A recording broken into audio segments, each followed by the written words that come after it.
Hump Day here, DNVR Nuggets. What are we talking about? Yoke's new aura. We're also going to be talking about some hypothetical scenarios. I thought there might be a reaction from him the way he looked at me. Hypothetical scenarios for the Nuggets. And then, of course, who will be the scapegoat if there is one this year? This is DNVR Nuggets.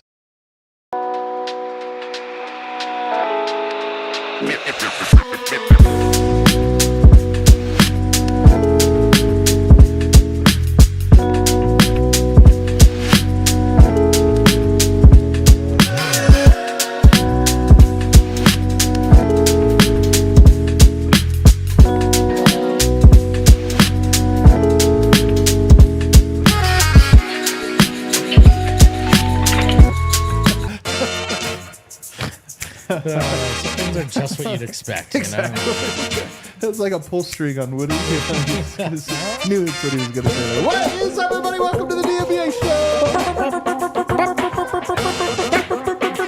Let's go. No aura. This has so much aura over here. We are live in the Toyota Lounge, driven by your front-range Toyota store. Toyota, the official vehicle. Beep, beep. DNVR.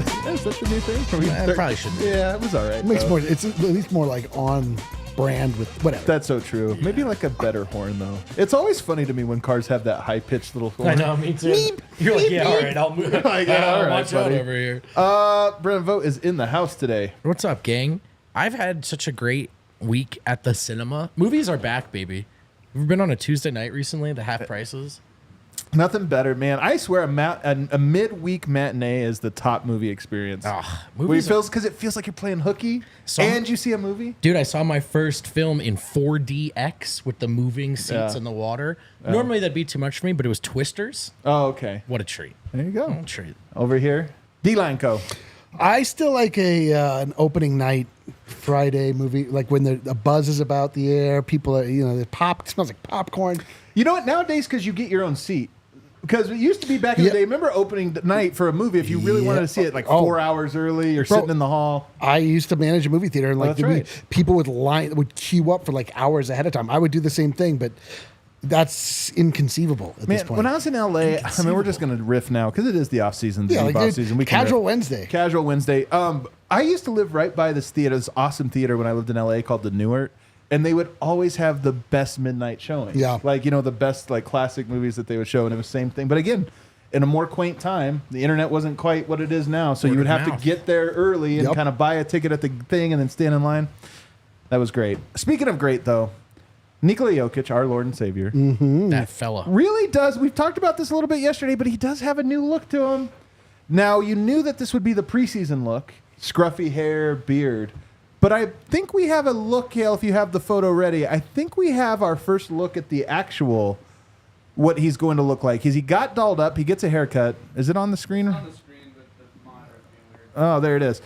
Look at this, man. Wow. Have you seen this? So it's kind of played on what he already had. The beard maybe a little trimmed up. Goatee very fuller than I've ever seen it. Haircut, though, tan, and then, of course, gold chain. I'm not kidding. This is perhaps the coolest Jokic has ever looked. Yeah, I feel like I owe him money. I think he would agree based on the look he's given you. I'm being serious, though. I actually like Jokic. He's kind of finding his style. I absolutely love this. First of all, it's giving, not to be too, I don't want to stereotype anyone, but it's giving John Wick villain, He looks really menacing. It's a great look. Isn't Boban a Yeah, I was just going to say, basically, Vogt sees Serbians as movie villains. Make that, let that be known. Right. And nothing more. Nothing more? To the real Serbian human beings who are full and dynamic in our chat, does this make him look more Serbian, yes or no? I'm just It curious. definitely makes him look more like Strahinja. I think so. He kind of looks like a Strahinja, I think, with this look. Nikola Jokic has sort of just like coasted along and allowed the world to happen to him. He just happened to become the best basketball player in the world. He wanted to be something else. And like now over the past couple years, he started to realize that he actually has the ability to steer his life a little bit. He's dressing a certain way. He's styling himself a certain way. He's just like taking control, which is, and the word vibes is dead and the word aura is here. Yeah. So the aura. How do you feel about that, by the way? Not great. Yeah, I kind of don't love it either, but I'm like with the kids, so I'm aura trying is to, like, use it like the kids aura are. is cool, but like aura is like a little bit like what in Ariana's world. You know what I mean? It's like you read a person's aura. Ah, it's purple. Your aura is yeah, dude. purple. I mean, like it's whatever. You Everything make gets that reference, redefined, a great but subtle reference. it's a little soft. Very A little subtle. soft for me, but he does have great aura. Yeah. I mean, it's Yoke. Of course he does. King Yoke, man. Don't you guys think I might get flamed in the chat here? There's a second puberty for facial hair that happens when you hit like late 20s. Haven't happened to me where yet. you like, because I couldn't grow anything for like 20 years. He's got it finally. And yeah, I think that's what happened is Yoke hit second puberty. F it. I think it's a good take. I think that kind of makes sense. I think you might be right. Well, no, what happens is there's some period in your life where you are allowed to let yourself go, and you didn't realize that your beard had grown in more.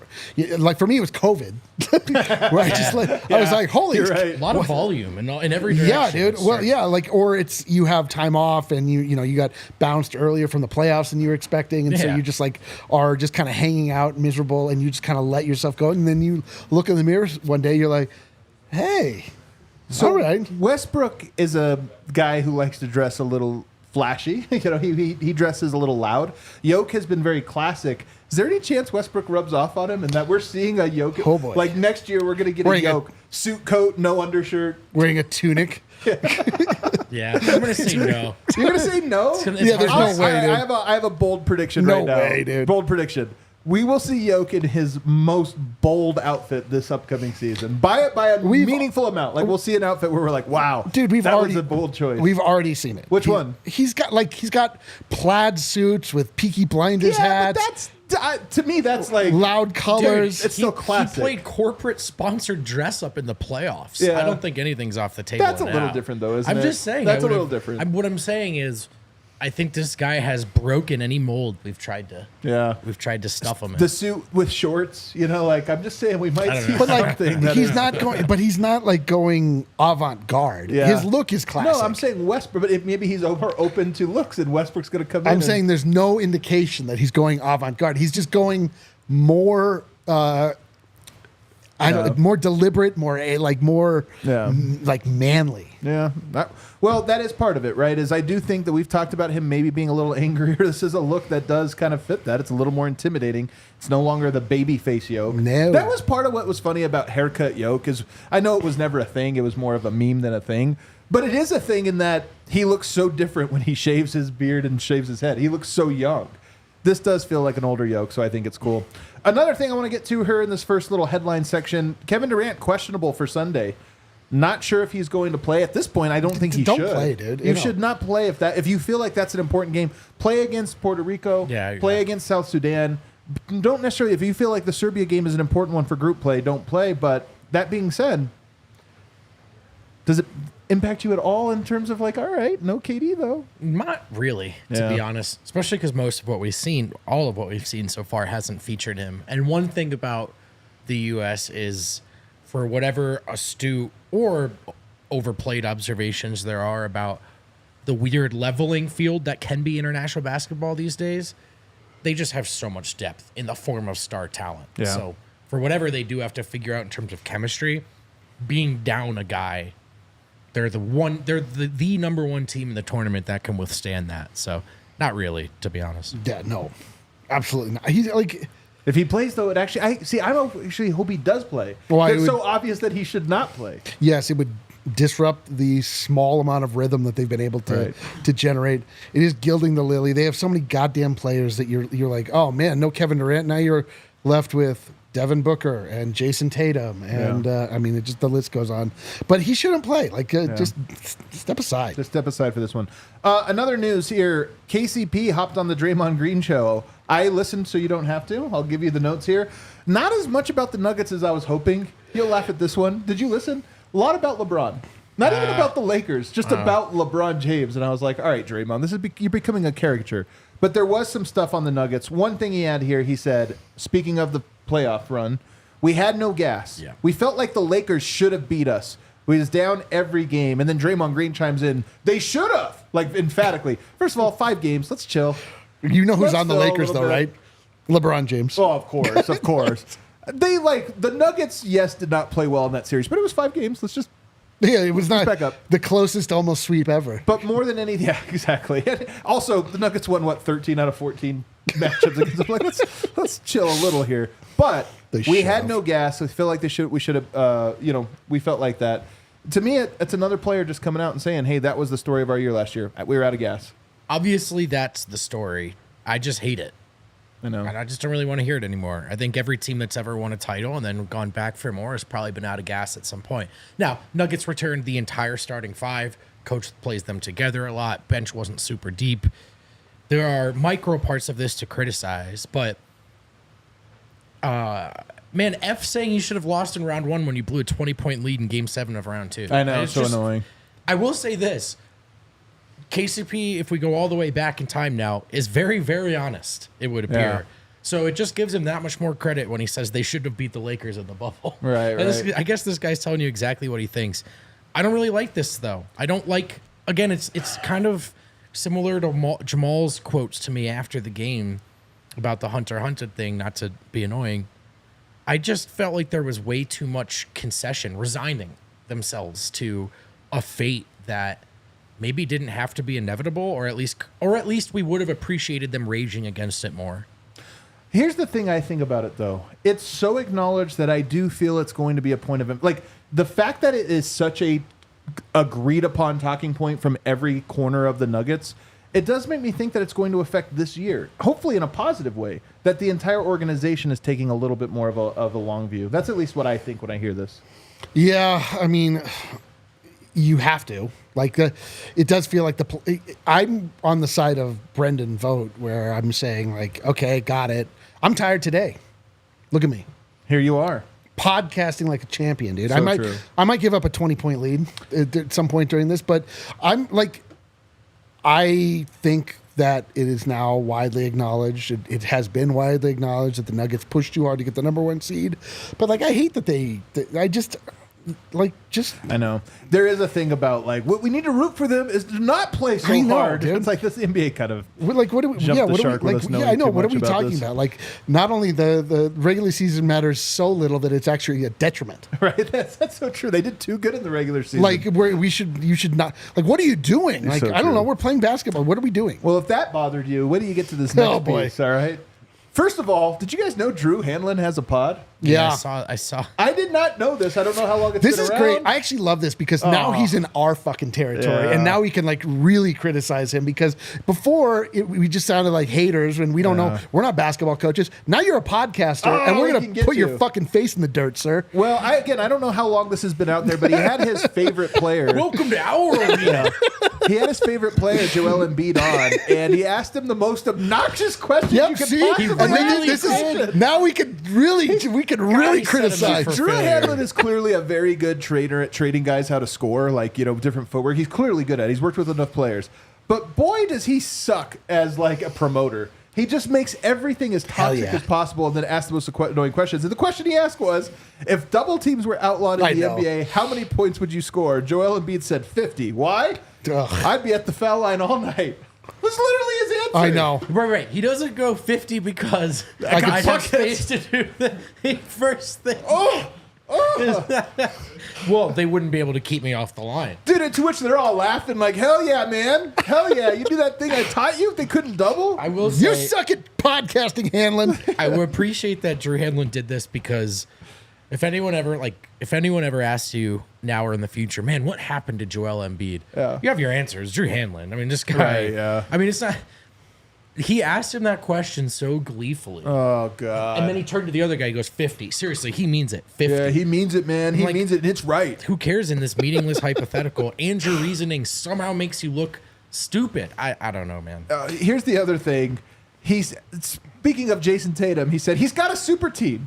If I had a super team, I would win too. But for me, if I go 5 of 20, we get blown out. I'm telling you, this man has no self-awareness. He doesn't get it at all. Does not get it at all. And Drew Hanlen doesn't either. He's like, I'm going to lob up this toxic thing for you. And it's going to make you look good, right? Tell them it's all your teammates' fault. You suck at podcasting, Hanlen. Last one I've got for you. Then Embiid says, I'm probably the most hated guy in the league. I don't know why, because I'm just cool. I don't know what there is to hate about me. Yeah, dude. That's actually unbelievable. Like, take it all the way back to middle school social dynamics. I know. Why don't you guys like me? I'm cool. I'm cool. Come on, man. My teammates are the ones that suck. How old is Joel Embiid? I'm not like Jason Tatum's team where they're all cool guys. I have terrible teammates, unlike Jason Tatum. He's 30 years old. If I had good teammates, they couldn't double me and I'd score 50. Which, first of all, obviously he's right that Tatum is bailed out by a super team. But that's not the point. I know. You're like finally, Embiid makes a point that we can all agree on. I say that. You don't say that. Yeah, there you go. You've got other things to focus on. Hell Yeah, yeah, dude. You're, like, Yeah, yours that's is how not you the do realm that. to be petty. You're supposed to be dominant. Yeah. We're supposed to be petty. Petty. Yeah. Pettiness is all I have. Yeah, dude. There's nothing funnier though than in today's world. The more you want the approval of everyone, the less you get it. And Embiid so clearly wants it so bad, and that's why you do a podcast and say these things, inadvertently throwing everyone By the way, you know under throw the us bus. a like. Yeah, If you don't mind. please, we need Please, it. God. Please, we'll do anything. Trying to beat Hanlen. But in all sincerity, there is a thing, and we've just seen it with LeBron has it, and it's the number one thing I don't like about LeBron, because LeBron's an awesome player and honestly seems like a pretty good dude, all things considered. Sure. But the one thing he has is this desperate need for everyone to love him as much as he loves himself, and it comes off as the most cringe thing ever. And Embiid's like, I can do that too. And it's here's my side of what's happening, and you need to know it. Yeah. Where I think, look, admittedly, this would be the hardest part of being rich and famous. Yeah, but for sure. other guys do seem to find a way to navigate it. Of like, man, you're never going to control that narrative. Just focus on you. And I don't know. Look, maybe Embiid's a very, very nice human being. You know, like maybe if we met him, we'd like him. It's not about, but it tells you something about the competitive, I think, nature in this arena of elite competitors and elite athletes going at each other. I think it's fair to look at it all and think he's missing some part of it. From his perspective is off, and that's why I think some people feel like there's more to this than just injury luck, and I'm one of them. Yeah. All right, let's take a break. On the other side, I want to get into some hypotheticals. Hypothetical scenarios for the Nuggets this year. What would it mean if this were to happen? Let's find out. Great job, guys. I feel like we're really getting this down. We are, man. We're getting it. You know, speaking of having the process down, Indeed, they've got the hiring process down like to a science, man, to a T. Because they understand, while they are driven for the search for better, when it comes to hiring, it's not actually about searching, it's about matching. And you can get the best matches at most quickly. You can get it fast with Indeed.com. If you need to hire, you need Indeed. Indeed is your matching and hiring platform with over 350 million global monthly visitors. That's according to Indeed data, and a matching engine that helps you find quality candidates fast. Obviously, you want to get hiring over with. You also only want to do it once, so you want to get it right. Luckily, Indeed doesn't just help you hire faster. 93% of employers agree it delivers the highest quality matches compared to other job sites. That's according to a recent Indeed survey. There's more. Listeners of this show will get a $75 sponsored job credit to get your jobs more visibility at Indeed.com/AllCity. Just go to Indeed.com/AllCity right now and support our show by saying you heard about Indeed on this here podcast. Indeed.com/AllCity. Terms and conditions apply. Need to hire? Well, you need Indeed. I need to place a bet at Bet365 where it's never ordinary except for me betting. That's ordinary. Uncommonly ordinary. It's run of the mill. At Bet365, they don't do ordinary. They believe every sport should be epic. Right now, new customers can choose between two offers when they open an account at Bet365. Use the code DNVR365 to sign up. Deposit $10. You get a really fun choice. Door number one, a bet and get offer. Place a bet of $5 or more, get 150 in bonus bets. Door number two, the door thing doesn't work when I tell you what's behind them. You have a choice. Yeah, but you get the idea. First bet safety net offer by placing a bet up to $1,000. And if your qualifying bet loses, you receive a matched refund in bonus bets. How neat is that? I'll answer for you. It's pretty neat. Must be 21 or older and physically located in Colorado. Please gamble responsibly. If you or someone you know has a gambling problem and wants help, call or text 1-800-GAMBLER. You want to pick up the vibes real quick? Yeah. Rockies in the game 3 right now. Their little series 1-1. They won the first one in a walk-off. Lost second one. Currently up 20-3. 20-3 on the Red Sox. I can't believe I cannot believe they're going to lose this game. This is going to be unbelievable. It is the bottom of the 7th, so I'm hopeful they'll hold on to this. How many? And the Red Sox have what, like 19 guys on base? Catch me downtown drinking. I'm just saying, heckling people in Red Sox. People don't jerseys. realize there was so many Red Sox fans over the weekend. I mean, that's all anybody would talk about is how much it was. I just love that they're going to walk away with. But just the Red one. Sox aren't good this year. It doesn't matter. Who cares? I saw them last what about the night. Rockies? I'm just saying, like, Are the Rockies good? No, but this is like just too. Hey, whatever. You're right. Yeah. Hell yeah, take that one. I'm not a true Colorado fan like you and me. Unbelievable. Unbelievable. I was last night. I was out with my very real girlfriend from Canada. She goes to another school. You guys never met her. Yeah, you guys haven't met her, but she's real. We were hanging out and a bunch of happy Red Sox fans celebrating our win. Really? All I wanted to do, I wanted to like make fun of Tatum or something. Then I remembered they won the title and we live in hell. Yeah, you're powerless. Now we can though. 20-3. Yeah. Hypothetical scenarios for the Nuggets. I got my first one for you here. Okay, let's hear it. Teams are calling. Rumors are swirling. But Nuggets fans are adamant. They do not want to trade Zeke Naji. What happened for this scenario to be the one that happened? I'll let you go first here on this one, D-Line. Nuggets fans are like, no, man, we can't trade him. This is a bad scenario. Really? Yes. Because it means Zeke Naji has gotten like a real chance. Well, that's terrible. He has performed, but it means that other things have fallen apart. Like what? I don't know. We're looking for like a power forward. Saric and Vlatko have not performed. Maybe Saric has. So you think it would mean, because I just picture it as one, if you want to be optimistic, again, I'm not saying this will happen, but if you want to be optimistic about Zeke, he keeps telling us he's a power forward. Saric is center, so now he gets to play power forward. I mean, it could be, but to me, it's like it means something else has gone wrong, and it's like, man, we cannot get this is our last line of defense here. The season just comes down to we can't trade Zeke Naji. Yeah, like we're like, bro, we can't like.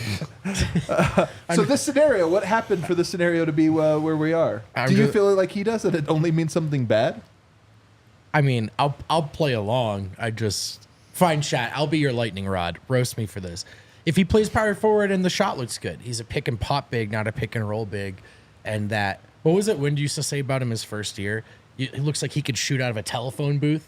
Remember that? When he just had this really smooth release? Beautiful like shot that we all looked at as. I think it's dead and gone. I think that's a time. Right. But listen, if he was a switchable big that could hit some threes, maybe someone takes a flyer. Yeah. I don't think there's any world in which Nuggets fans are like, hold the phone. Yeah. So I see Eli in the chat says no one wants Zeke. LOL. This is hypothetical. It's a hypothetical. Here's my thing. The fan base gets to a point where they're no longer rooting for their guy that I never understand. The best outcome is that your guys are good. Nobody seems to care about Zeke being good. Well, but it's because like, guys, they don't have a hole there because they don't consider him their guy. Their guy. Yeah, That's what it is. Would he become their guy if he had a good year? Yes. You think Zeke still is salvageable? We're about to consider Russell Westbrook our guy. There's no bounds to the sports fan what they will accept and what they will reject. How many games in a row would Zeke have to play well for the fan base to be like, you know what? 3 weeks. You think that's it? That's only like 12 games? If he had 12 straight good games, I don't know. But if there was one Zeke Naji game where the bar was going Zeke, absolutely. Listen, everybody wants it to go well. All right, I have a new scenario for you. New hypothetical. Jokic is averaging more points per game than ever. Is this a good one? We kind of have written it off as if there's no way it's going to happen. Everybody's healthy now. The last time he did that was the year Porter and Murray weren't healthy. But what if he's just 29 points a game? Okay, hear me out. It's because Malone changed the rotations, so Jokic isn't just playing with the other 4 starters constantly. So sometimes it's, hey man, go down there and score for the bench. But it's not just because you could argue, he has a career high in points next year. Well, what happened to Murray? What happened to Porter? Right. Well, maybe it's that Malone broke these guys up. And Jokic took on more scoring responsibility, dominates playing with the bench. Maybe he plays against some second unit front courts occasionally. While the general harmony of the team is undisturbed, you can still hypothetically believe that Jokic has a breakout year and that Murray and Porter are playing well. Now, there's a lot of ifs involved. I think generally speaking, my fear here would be that it's because Murray didn't have a breakout year or Murray or Porter weren't available, worst case scenario. So you could go both ways with it. What do you think here? I think that there's some part of this new villain era for Nikola Jokic where he still plays the game the right way, but he acknowledges that more often than not, him shooting the ball is the right decision. Right. Where typically he's just so, it's so important to him that he makes the right pass, but sometimes the right pass is to the bottom of the net. Yep. And oftentimes you're like, bro, just shoot it. Like when he comes out and he's, super aggressive early and we all just straighten up because we're like, oh my God, it's one of these games. Maybe Jokic truly, like they say the goatee is a window to the soul. Do they say that? I say that. I've said that for years. That really there's something that is changing in Nikola Jokic, and he is becoming, as we keep saying, the supervillain, and he just wants to score. Like he just goes out and he's like, you know what? Screw this. Like, how many points per game was he off of his career high this last year? Would you guess? Without looking it up. How many? 5. He was off by 5 points per game. What would you guess? How many points was he off from his career high? Yeah. This past year? Yeah, without looking. I'm going to say 3.5. 0.7. Cool. So he was at his peak. But this is the thing, is that this is the Miroslav rule. The Miroslav's rule of scoring. He should, by all rights, increase because, again, Nikola Jokic, please score 100 points. Do it one time.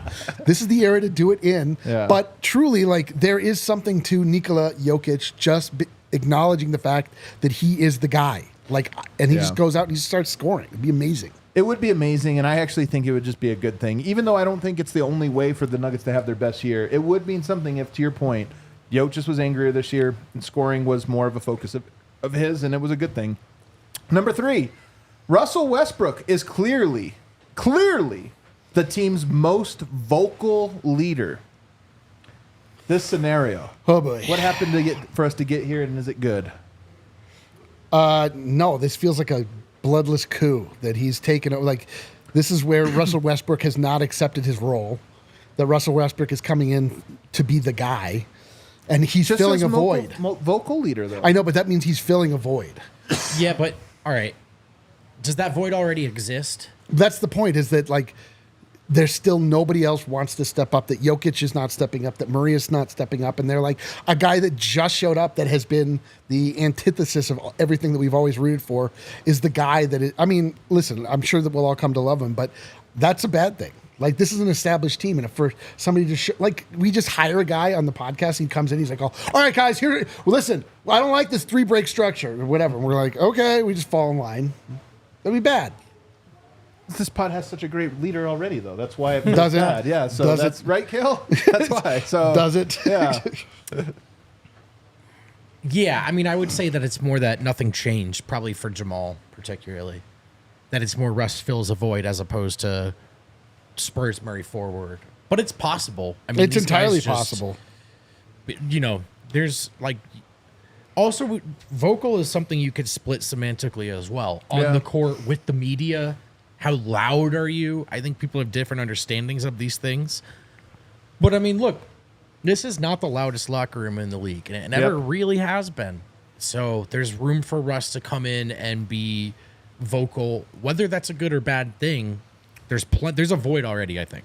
Amin Al-Hassan was on Sirius XM today, and he talked about how one of the best things you can add when you're a contender team, well, you might, there's a hangover, are we on the up or are we on the down? One of the best things you can add is a beloved vet who's never won. Because then everybody feels like they owe him. Like, hey, we got to do it for this guy. I think there can be something to, I mean, again, my wildest, most optimistic hope for what could happen with Westbrook, my hope is that he actually becomes some form of leader. Now, to say the most vocal doesn't necessarily have to be a bad thing, just because I think Yoke's the leader, Murray's the leader, but neither of those guys are maybe the rah-rah guys. Westbrook is. So I think there is a needle that you could thread here where it's a good thing because he's bought into the system and he's just the heartbeat of the team in a way that they kind of need a heartbeat. But I would feel good if he was the vocal leader of the bench unit. Yeah. And what about the Draymond Green in Kevin Durant's ear guy? They're like, hey, man, go out there. Another Murray flurry. What about when Draymond Green then also ran Kevin Durant out of town shortly thereafter? He wasn't the one that ran KD out. Wait, he got in his ear and also told me, we don't fucking need you. And KD's been happy everywhere else, so clearly it wasn't that. This one to me is not as bad. I think there's a world where Russell Westbrook, that's part of what he needs here, and yes, it can be bad for sure, but I think it can be good too. Of course. This next one's a little crazy. What if Peyton Watson is playing exclusively at power forward? I should have said exclusively. I should have said primarily. Here's the thing. Peyton Watson's a small forward. He was brought in to be a small forward. Last year, Michael Malone seemed to like playing him at power forward a lot. This year, you lose to Ron Holmes. You've got Zeke. You've got Vlatko. Are we sure Michael Malone's going to play those guys? Are we sure they're going to get minutes? And is there a world where Malone looks at the rotation and goes, ooh, I know how to solve this. Peyton Watson's a power forward. Who's the 3? Michael Porter Jr. or maybe or Julian Strawther. Murray, Westbrook. Brown. You're just staggering Murray so everybody moves one position out of their spot. I'm going to say that this is... because Julian Strawther is playing so well that it's about making sure he's on the floor too, alongside Peyton. But that's not a good thing necessarily. That's the where young prospects cannibalize each other because Strawther's so good that we have to make life hard on Peyton. Yeah, Strawther should be the 2. Yeah, but I'm saying if you look at, they're probably just going to put Murray in there. Whatever. It's hard to. You're right. There's. Yeah, I mean, to me, this means again there would be some sort of failure from Vlatko or Šarić or one of the other guys that you have slated in to play that position. Vlatko doesn't look great. Zeke doesn't look great. Exactly, and so you're like, okay, well, let's shift it all over and we'll play PWAT a little bit out of position, sort of. I mean, he can easily play the 4, but it would be much better for him to play the 3, just because of strength and body size. It's one of my underrated concerns for this year, to be honest with you, is that Peyton, to me, represents a guy that can make a big leap that will really help the Nuggets. He's primed for it, but I'm not sure. When I look at scenarios, this one to me feels very possible, and I think it would be a disaster for him, honestly. I mean, disaster maybe is doing a little work here, but I just think it would be really, really bad for him to be forced to play power forward. I think he's going to thrive at shooting guard. I think he can play at small forward. I think he can play some shooting guard, but I'm really worried that Malone is going to feel this. We'll just play small and mobile off of our bench. And it's but now Peyton doesn't have an opportunity to really grow in the direction I think is going to be best for him. So this one scares me. Next one, Strawther is playing more minutes than Peyton Watson or Christian Brown. This would be amazing. This would be because he is excelling, because he's just knocking down shots and you can't keep him off the floor. That would mean that his offense was so good that it was, when you weighed it out, better than the defensive contributions you were getting from those other 2 players. So to me, this would be an amazing thing. If do you see it as a possibility?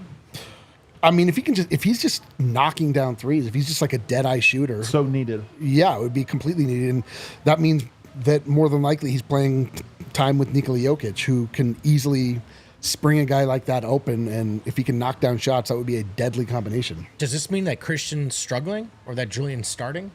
Wouldn't it have to be? Maybe. Was Christian a part of that? Yeah, Christian, Peyton, and Julian. I mean, if Christian's starting, I would think he's probably playing more minutes no matter what. I know there's a small camp that believes Julian could still earn the starting spot. I don't love that because there's got to be at least one defensive aficionado out there, I think, with those other 4 guys. So I prefer Christian. But I'm a little worried that this one would mean that Christian's struggling. Peyton, maybe it's just because of what we just talked about. They can't figure out who their 3 is, their 4 is. He's not put in a position to succeed. Meanwhile, Strawther's just getting buckets. I think one thing people would be surprised, I've talked about this on the show a few times, Michael Malone really values shooting. I think people in their mind are like, you want a Facu, a guy who eats glass and does this, that's Malone guy. Malone guy is actually Corey Kispert, a shooter. He likes a guy that can make him. So I think there's a real world where Strawther is Malone's guy this year. He talked about he runs plays for him. He doesn't really run them for anybody else. This one would actually surprise me less, just because I think Malone is going to really, really, really want shooting out there, and Christian and Peyton don't necessarily provide that. Julian does, so he might find himself in a lot of combos. Let's take a break. I got a couple more of these on the other side, including most likely to be loved, most likely to be a scapegoat. Vote. Always. I feel like I'm the answer to both of those somehow. Is that one possible? of two. I'm pretty sure it's both. Miller Lite is only the most loved, never the scapegoat. Unless you're trying to figure out why you lost so much weight, am I right? Well, that's changed over the years. One thing that has it, the great taste of Miller Lite. It was the original light beer. To this day, it's still the best one. Miller Lite has more of the taste you want and less of the stuff you don't. I was gonna like craft this really clever, like set the scene, give you guys a great anecdote about me drinking Miller Lite. And then it occurred to me, you know about Miller Lite. Like, you've seen it. You're alive. We've seen you drink it. You don't live under a rock. You see it basically anywhere that sells beer. And that's because it's the original and the best light beer. Times change, but we can always enjoy the great taste of Miller Lite. Taste like Miller Lite. To get Miller Lite delivered right to your door, visit MillerLite.com/DNVR. Or, like I said earlier, you can find it pretty much anywhere that sells beer. It's Miller Lite, man. You know about this. Celebrate responsibly. Miller Brewing Company, Milwaukee, Wisconsin. 96 calories per 12 ounces. And last but not least, it's still time to get outside.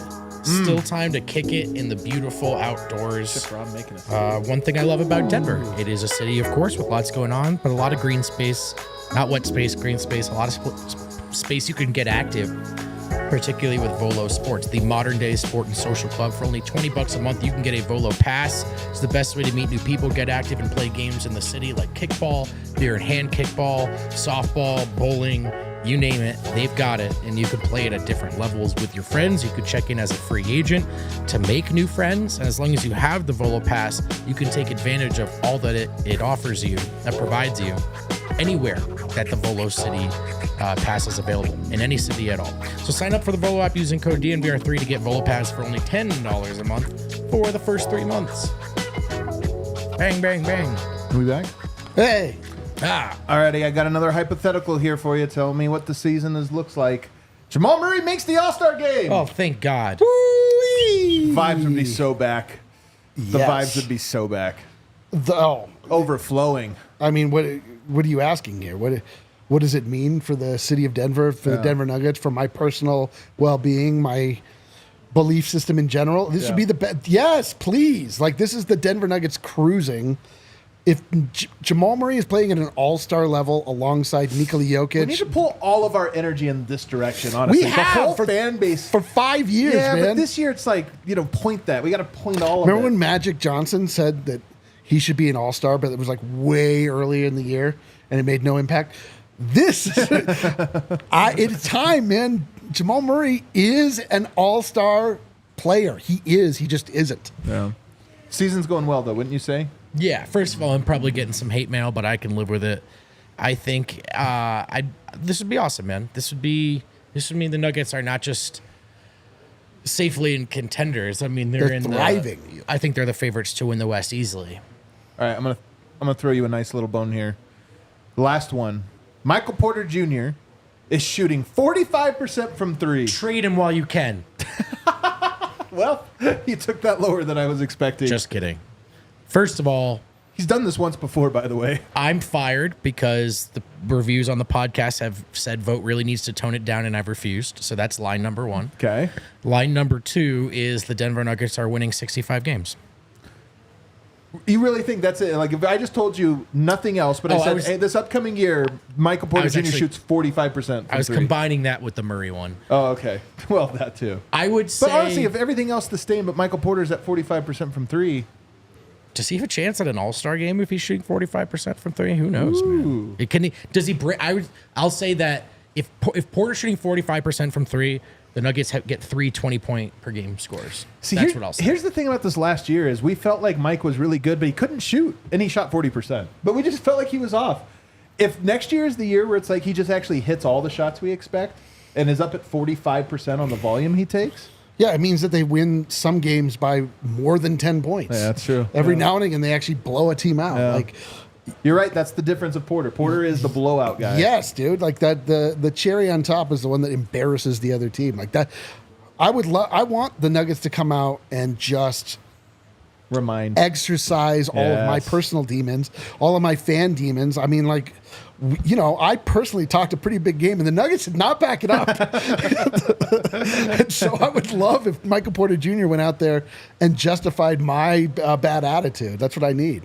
Michael Porter has done this once before, though. He shot 44.5% his sophomore season, and he took 6.5 a game.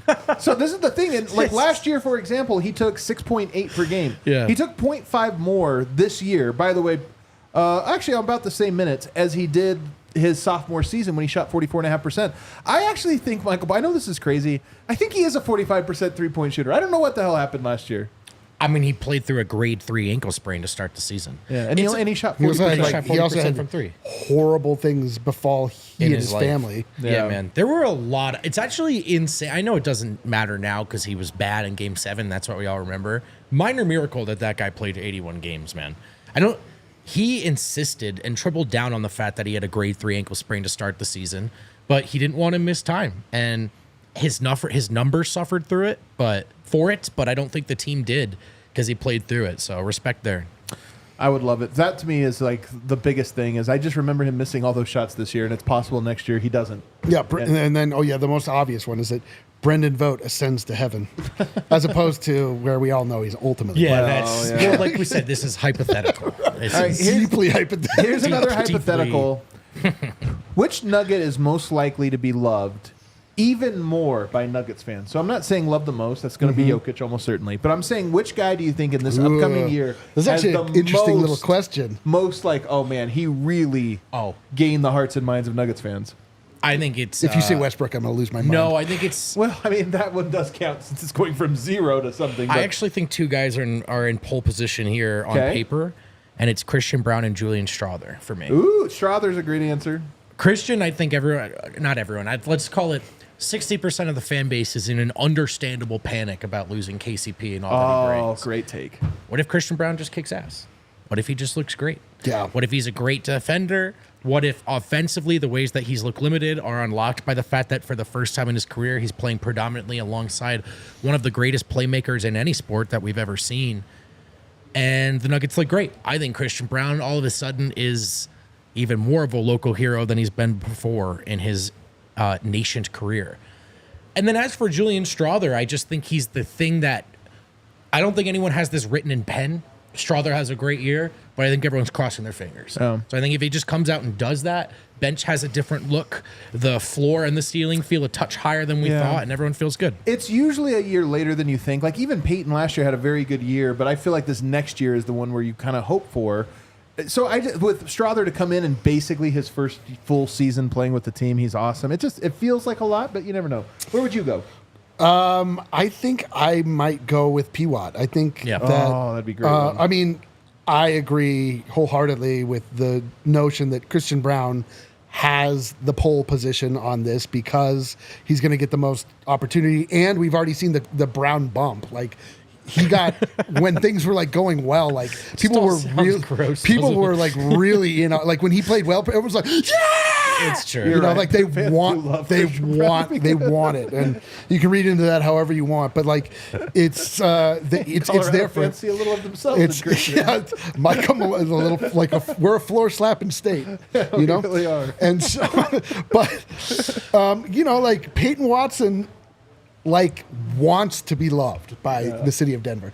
Peyton Watson wants to overtake the Mr. Nugget moniker. Oh, this is a great take too. Mr. Nugget, like he wants that, and there are moments that he has lean into it. He would absolutely lean into it. He would give speeches. He would hold, events. Yes, he would he'd invite everyone to come to the dog park. He wouldn't blame you if he lost his dog. Things like that. Like, are you sure? Are you 100% sure? I could totally see. Yeah, I don't know. I'm not. What are you, Colorado people? I'm not shutting it down. You Colorado people. So there is a desire from Peyton Watson to make that happen, and it's all on the table, man. The young guys are really like the bench is like really has an opportunity the second apron, I call them, to be able to race up. There's two guys that were not mentioned that I think have a chance here. One, Dario Saric, and I know if I say Westbrook's not... The only reason Westbrook isn't that is because he's literally hated. Saric is not thought of. Like, nobody has a take on him, so I think he counts a little bit more. Saric, I could see like the bench really liking him. Or I'm sorry, Nuggets fans really liking him. If you save the bench and he's kind of a fulcrum. He's not that cool, though. Like, you know what I mean? Like, well, because my mind went to Vlatko because he's just such a lovable guy. But those guys, they're just not going to have the impact. Right. I mean, they will have an impact, but not to be the most loved. Like, that takes a lot. And it truly could be Russell Westbrook, totally. Because it'll likely be him, honestly, because if it works, it's a real jujitsu thing. Like, he could use his hate against us, and the thin line between love and hate turns to great affection. Yeah, where we're like, I can't believe that we didn't like this guy. He's the best. He's the triple-double king.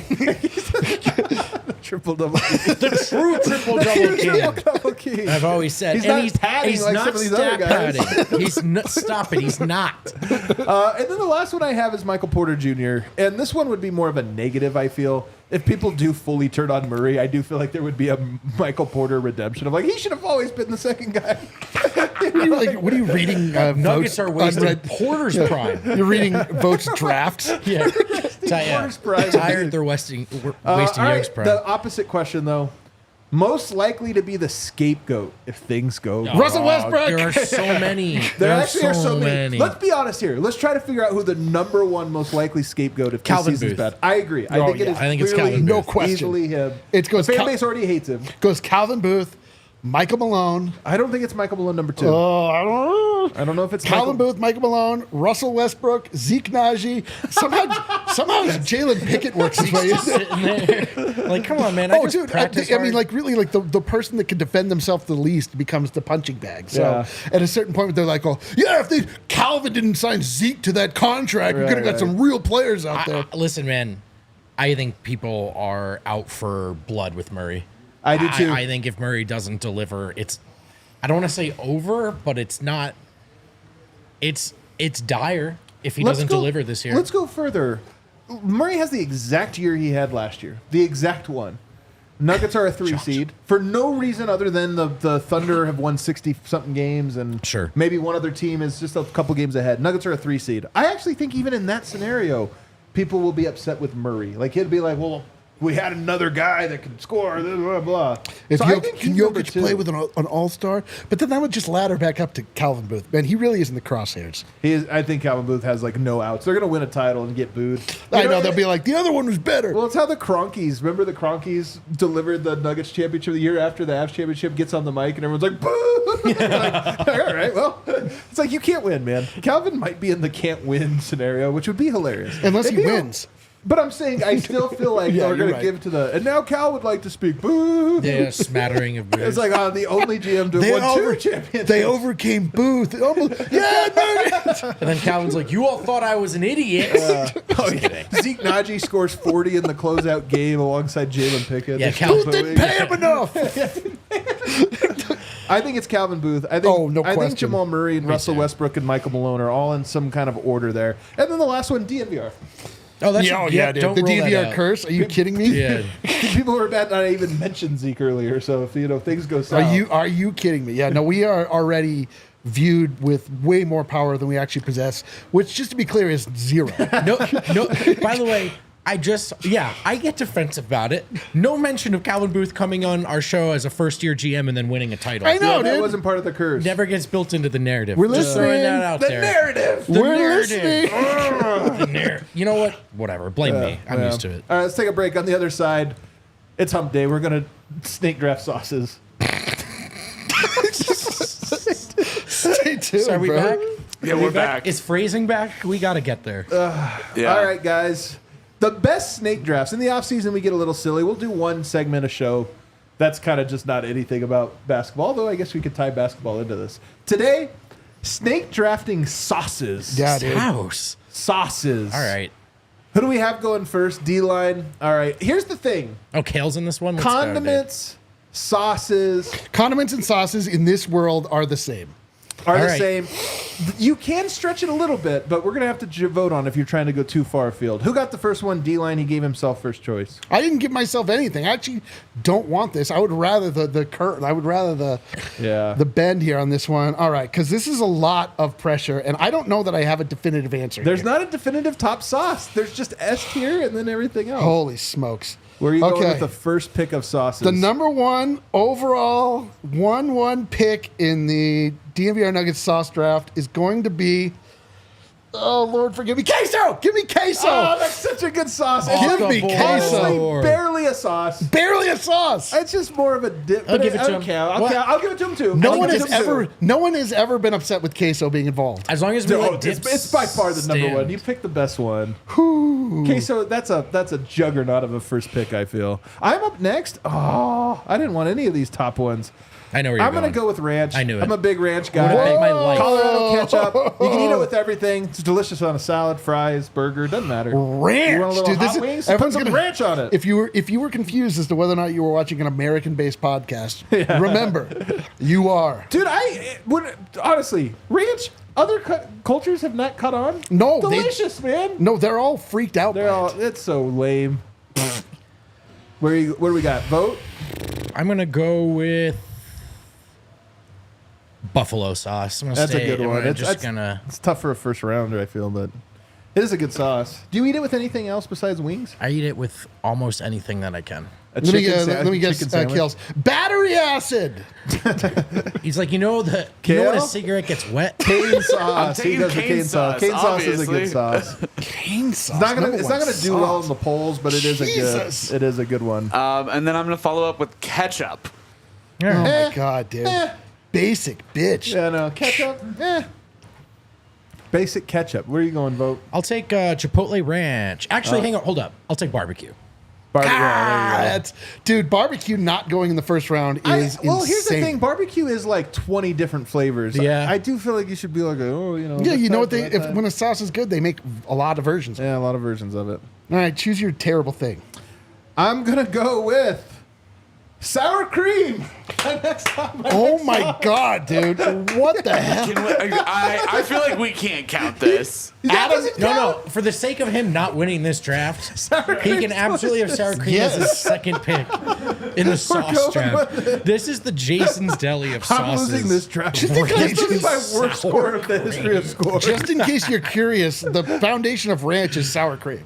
That's why it's so good. I'm going to pick them all. Wow, holy cow. What? Jesus Christ. I got to take a second here. Yeah, you do. Give me gravy. I mean, give me gravy. Gravy. All right, some gravy. That's a Good weird gravy. I feel like we got to make you pick between white and brown gravy. Yeah, I do feel like you're white and brown gravy. No, you don't. No, it's gravy. All right. Gravy is just the drippings of meat. I felt this way about barbecue kale, but they disagreed. So you know what? Barbecue is like 20 different flavors. Give me sriracha. Ah, you son of a bitch. I hate sriracha. Do you really? Yeah. That's fascinating. Well, you got to mix it with your sour cream. That's the problem. Sour, dude. How are you the whitest guy in this podcast? Dude, I'm telling you, I am half white. Yeah, Chad's trying to take your Latino card away. My mom is the white one. She's the cook, so that's how I grew up. That's awesome. Is it my turn again? Yeah. You guys want to get even whiter? Yeah, come on, dude. We're going with mayo. Let's get some mayo. Dude, how do you have a racist sauce draft? How did you pull that off? Bro, what is happening? How did you do that? Ranch, sour cream, and mayo? Let's go, baby. We're Thought wind saucing was it up. off today. We're saucing it up. It's a good joke. That is a good joke. Thanks, man. All right, I will. Oh, I'm going to cheat so hard. I'm going to see if you guys can let me do it. I just got to keep it going. I will take Chipotle Ranch. That's a good one. And I do feel it's distinct enough from ranch. Right? No. It's like a specific thing you would get distinct from ranch. Yeah. My God. I'm gonna take an olive vodka sauce. Vodka sauce? Fuck, I dude. guess we're thinking like I pasta didn't even sauces. think about I didn't pasta. think that either. Kale. Alfredo's on the board. then, I guess? Tremendous third round. Yeah, I pick. didn't even think of this. Can I just tell you that a strategy of sucking up to vote is not a good strategy? No, that's like the Next good best sauce. You're Okay, only well, saying that we'll 'cause see what the voters think. I'm the only one up here that doesn't have any power. That's the only reason you're saying I'm that. gonna take just a personal favorite, a Thai peanut sauce You next. fucking weirdo. I'm sure it's delicious, but you can't just have a normal pick. So. Yeah, dude. My favorite sauce is runny peanut butter. All right, Nice. go ahead, vote. I will take honey mustard. Honey mustard. Put it on the board. Honey Man, mustard. these are All right. terrible. Okay, so let me guess. Hold on. Adam's gonna take. Geez. Are there horseradish? It's got to be the only other white I'm sauce. thinking about it. I'm thinking about it. It's there, but I'm not going to do it. Is hot sauce distinct from buffalo sauce? Sure. I think you would have to take another specific You hot have sauce. hot sauce, you got to be specific. Yeah. You 'Cause gotta I be like like a sriracha, Tabasco yeah. or Like a our Cholula. Yeah. Right. All right. I'm going to go with. Alfredo doesn't sound like a sauce to me, though. That's Get not a pasta Alfredo. sauce. Alfredo literally a- sauce. it is It's called an absolutely a sauce. Alfredo It's sauce. it We'll put literally Alfredo is a sauce sauce. on there. I It's never thought of literally it. Wasn't on sauce. my board, but it I'm going to get a Tyler Lydon move over here. Ooh, I cannot believe that this is available. What is wrong with you people? Is Give that me- white too, by the way? Of course. All right.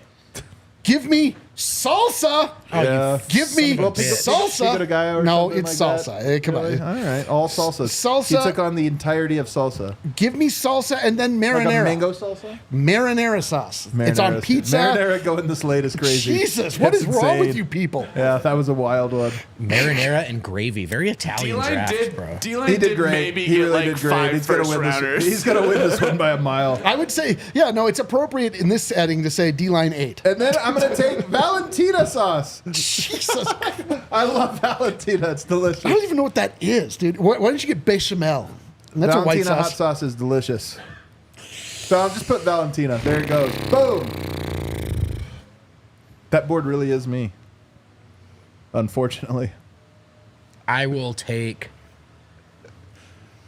chimichurri. Yeah, I was That's a thinking. good list. Son of a Yeah, bitch. you thought you were gonna get it late. I thought I was going to take chimichurri until salsa and marinara were unclaimed. Well, I mean, Kevy is right. D-line, you got to distinguish No, salsa you type. don't. You do, but it's all right. It's all right. You can. We'll handicap Oh, it for will you. you? We'll Thank you. handicap it for you. It's Yeah, fine. okay, because I'm going up against guys Yeah. that You got a handicap. juggernaut you're going against. Kale, All where are you right, going? last pick. Let me consult my board. I have Let a me real consult favorite. my He's board. gonna go wet aioli. cigarettes. He's gonna go. Dijon, aioli would both be. Oh, no. the fit kale. Yeah. No, what do I want to go? I'm You know that just just took stuff at the straight bottom up of your mustard. bong? It's not a sauce. Dude, I kid. can't. Polynesian sauce? I'm gonna go sweet and sour sauce. Oh, right. You know what? I don't mind that. That's all right. Jesus. All right. Here are the ones that were not picked that I cannot. Nobody picked teriyaki. I don't like teriyaki. Yeah, dude. Nobody That was on picked purpose. pesto. Yeah, They went pesto was chimi- on no, there. Pesto's kind of weak compared to some of these. What bro. are we talking? No one went Cholula. Valentina better. Now I didn't think about pesto. You know- Now that I'm looking back on my board, I regret the lack of a pesto pick. Yeah. Soy sauce. Somebody wanted soy sauce. Yes, soy sauce. If cane sauce is up there, Chick-fil-A sauce, you could Chick-fil-A argue we sauce is missed. good. Maple syrup, I think, is a sauce. Maple syrup is sauce. What do I you don't think, know. Kale? I'm so I think it's a excited. sauce. I'm I think we could have counted it if someone drafted it. Yeah, I mean, we have sour cream on this board. Aioli.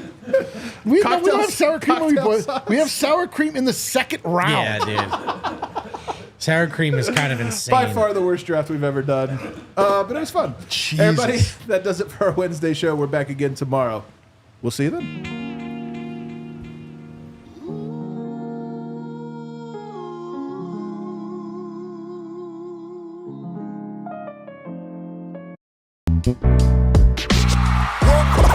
We all silly like the mayor.